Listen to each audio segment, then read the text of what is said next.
Hey guys, today we're going to be reviewing this speaker. The exterior is made of some sort of plastic, and then there's a front screen which is made out of metal with holes in it, a little bit of pattern on it. It looks pretty nice. The overall feel, not so bad. And then there's only 3 buttons on the top and an on-off switch on the back. And yeah, let's take this apart and see what's inside it. Give it the good old review. Okay, so there's no visible fasteners on this speaker, so we're gonna have to take off the screen. Not so hard.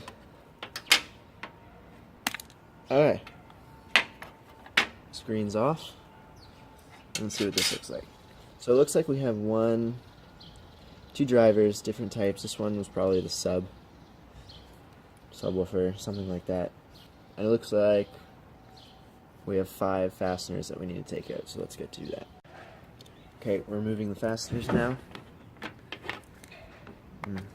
The screws are quite small, so you're going to need a really small screwdriver like my trusty dusty screwdriver right here.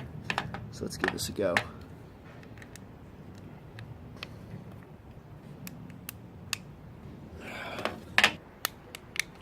These screws are pretty in there. God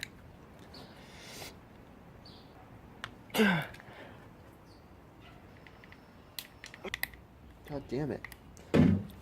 I can't seem to get these screws. Hang on a second. No.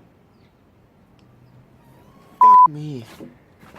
Don't do work over your deck.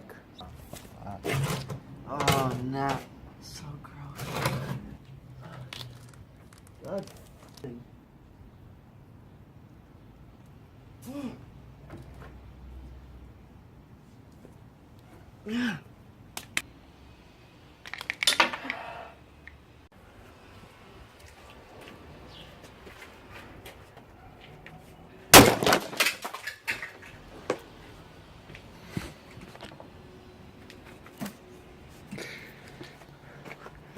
Well, we got her open now. Let's check out what's inside her. Okay, so I've collected all the pieces I can find. I've come to the conclusion that the other driver was actually just a passive radiator. It's got a pretty small battery. That's just my my tripod. My phone's running out of battery here, so yeah, all in all, not a bad speaker. Screws are a little tight